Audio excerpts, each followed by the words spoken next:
Fala, meu craque, tudo bem? O Clube de Regatas do Flamengo está com um novo presidente e algumas mudanças muito importantes no departamento de futebol.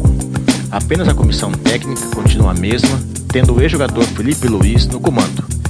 E o ano se inicia sem grandes contratações. Mas será que o Flamengo precisa reforçar seu elenco?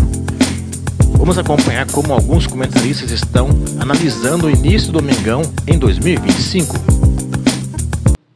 Porque o Flamengo do BAP vem aí virando notícia não só por não contratar, porque o Flamengo do BAP não está contratando. Vale a gente deixar claro que você dizia isso no programa, que a política do BAP ia ser para enxugar os gastos do Flamengo. Eu já li notícias aí que o Flamengo também está com dívidas milionárias, né? O Flamengo, que era o super poderoso financeiramente, parece cheio de dívidas, né? Dívidas milionárias aí no clube.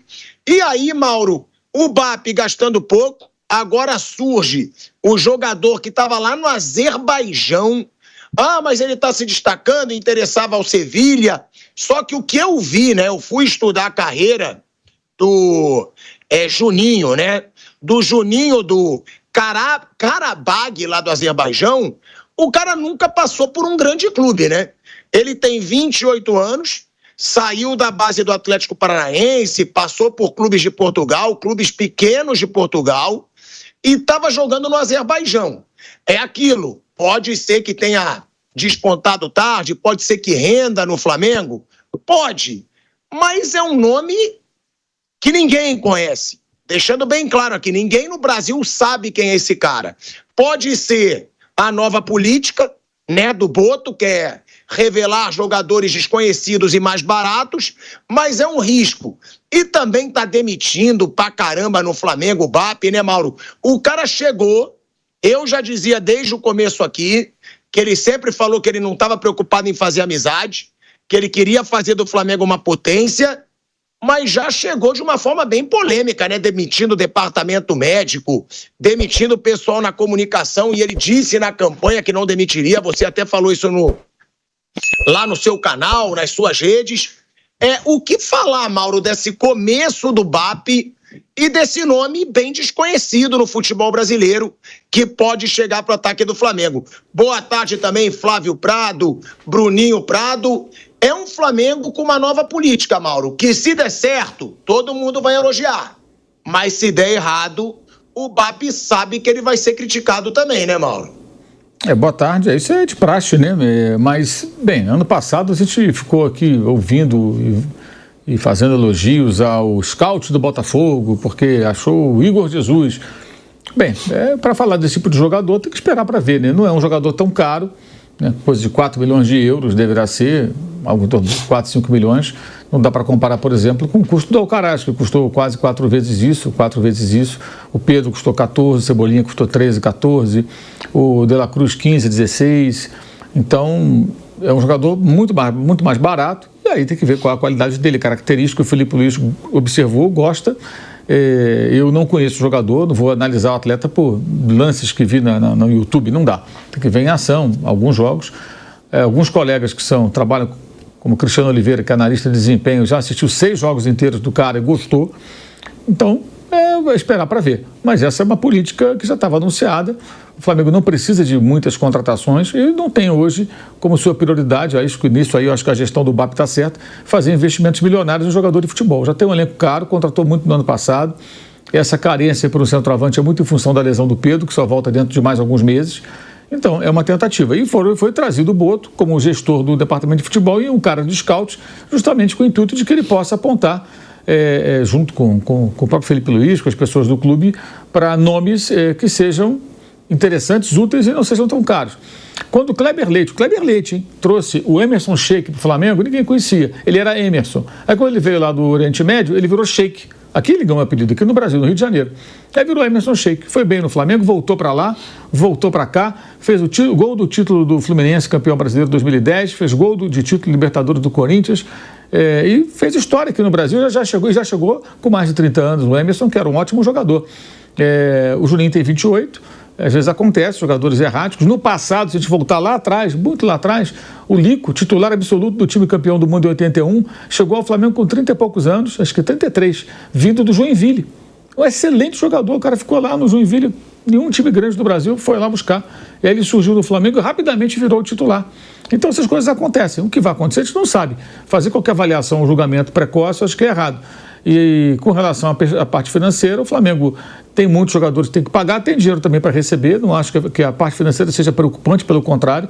O clube tem uma situação boa, mas não tem hoje como esbanjar, porque contratou muito no ano passado e teve a compra do terreno, que drenou quase que a totalidade das economias, né, do que o Flamengo tinha em caixa. O Flamengo tinha quase 200 milhões de reais em caixa. Enquanto outros clubes devem uma fortuna, o Flamengo tinha dinheiro em caixa. E as dívidas super controladas. Que dívida que as pessoas não entendem. Você não vai eliminar uma dívida se você a tem controlada dentro do seu fluxo e você está pagando as parcelas.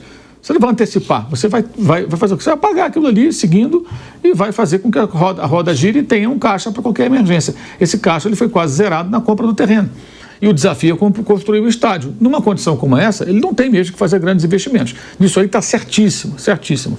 As outras questões a gente vai falando durante o programa, como a questão das demissões, a promessa que ele fez antes de se eleger, né, antes do pleito, antes da eleição, e também essa desmontagem do departamento médico, praticamente, que foi uma coisa muito questionável, né? Mas a gente vai falando sobre isso no decorrer do programa. Agora, Mauro, só porque você já tocou nesse assunto, e aí eu te pergunto, esse fato do Flamengo estar desequilibrado financeiramente foi um erro do Landim ter gastado mais do que pode ou não? É compreensível por causa do terreno? Porque foi algo fora do comum, né? O Flamengo ter que comprar um terreno de quase 200 milhões de reais. Mas teve ali um exagero de gastos por parte da gestão Landim ou não? Fez certo, tinha que ter esse terreno para o estádio e aí é normal, porque isso pega o torcedor de surpresa, né? A gestão do Landim contratava toda a janela, eram negociações de peso. E agora não vai ter porque o BAP tem que equilibrar esse caixa. Foi erro da antiga gestão ou acerto? Gastar esse dinheiro ali com o terreno e aí o Flamengo ter que dar uma paradinha nas contratações? Eu não vejo o Flamengo desequilibrado financeiramente. O Flamengo só não tem hoje a reserva financeira que ele tinha. Isso é um luxo. O Flamengo tinha dinheiro guardado. Agora praticamente não tem muito pouco, né? Por quê? Porque comprou o terreno, mas adquiriu um bem. O terreno é um patrimônio do clube. O Flamengo tem um terreno para construir um estádio. A grande questão é como fazer esse estádio. Tem que trazer dinheiro novo. Mas o Flamengo comprou um estádio. Alguns busuntas aí falam que não, que ganhou nada. Pagou mais até do que valia para encerrar a questão com a Caixa Econômica e não ter briga na Justiça. O que eu achei até um erro. Porque se o valor que a perícia determinou era não tinha que pagar mais. Pagou quase 29 milhões, aproximadamente a mais, para encerrar a questão com a Caixa. Aí é uma questão de discutir se deveria ou não comprar o terreno. A torcida queria, o Conselho aprovou. Eu acho que tinha que comprar o terreno tendo junto um plano de construção do estádio que até hoje não existe. Esse é um erro, não ter o plano. Mas comprar o terreno e partir para a construção do estádio era necessário. E houve aprovação geral. Torcedores, Conselho Deliberativo aprovou. O pessoal que apoiou o BAP também foi lá no Conselho e aprovou a compra do terreno, né? Então todo mundo pôs as mãos aí. Não foi só o Landim. Ele tem participação, claro.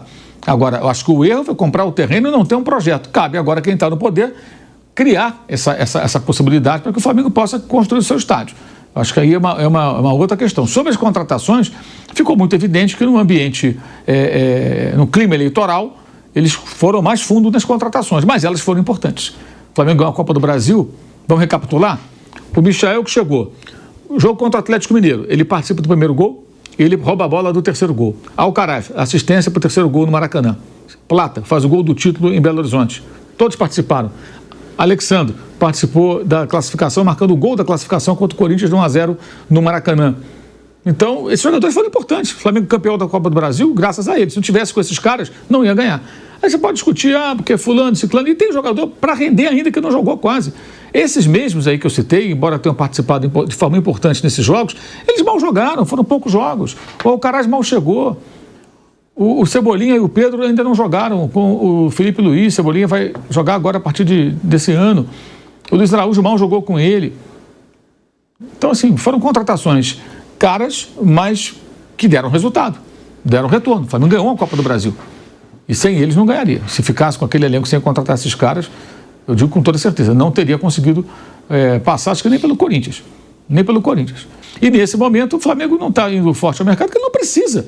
Ele não tem que ir forte ao mercado. Não tem que ir forte. Não tem nada que fazer no mercado. Não tem nada que fazer no mercado. O Flamengo não precisa contratar ninguém nesse momento. Talvez um atacante. E se o Fabrício Bruno de fato for vendido, que eu acho que é uma questão de tempo para acabar saindo esse negócio, tem que trazer um zagueiro, já que o Davi Luiz também não teve seu compromisso renovado. E aí é usar a base, revelar jogadores, usar o elenco que é muito forte. Eu já escalei aqui 2 times do Flamengo titular e reserva muito bons e ainda deixei o Plata de fora. Não precisa contratar mais. Agora, sobre essa situação, eu até discordo do Mauro só sobre as contratações.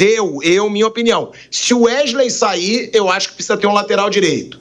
E o Wesley está recebendo muita proposta aí da Inglaterra, inclusive.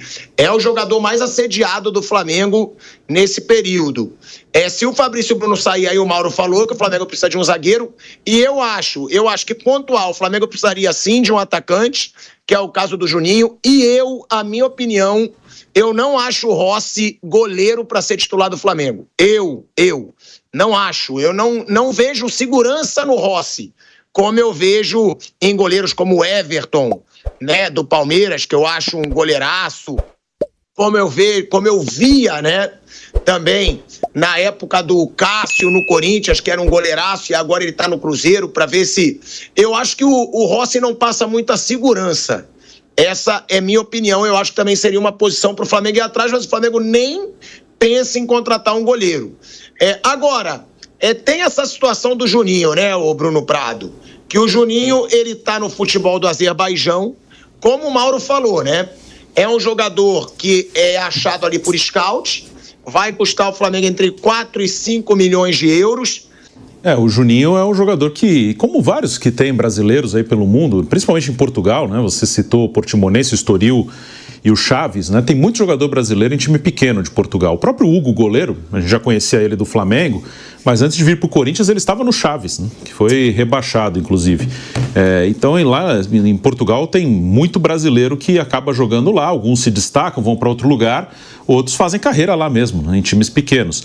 O Flamengo tem um elenco muito bom e o que ele pode fazer é repor, né? Um atacante, um zagueiro, se o Fabrício sair, porque o Davi Luiz também saiu, então ele só tem hoje o Léo Ortiz e o Léo Pereira, que já jogaram bastante, né? Contando que o Fabrício deva sair. Então é isso, assim, não tem grande emergência. Eu achei um artigo de um jornal espanhol dizendo que o Sevilha estava praticamente fechado com o Juninho, mas que o Flamengo entrou no negócio e o Sevilha não tinha poder de brigar com a grana do Flamengo, ou não tinha interesse de brigar com aqueles valores. Acho que não tinha poder financeiro mesmo. O Sevilha estava vendo um momento difícil, e que o Juninho seria... que o Sevilha perdeu o Juninho para o time do Flamengo. Como ele jogou Champions League, é possível que ele seja um jogador conhecido, relativamente conhecido por lá. Eu realmente conheço muito pouco desse jogador. Vamos ver o que vai acontecer. Mas, pelo que diz o jornal espanhol, o Juninho já estaria praticamente acertado com o Flamengo. Ele desistiu do Sevilha para vir para o Flamengo. E aí, o que você achou das primeiras ações da nova diretoria? Concorda com as mudanças realizadas? Quais contratações poderiam ser feitas? Deixe seu comentário, curta o vídeo e se inscreva no canal para ficar por dentro de tudo que está rolando no mundo da bola. Muito obrigado por assistir, sucesso, Deus abençoe, valeu!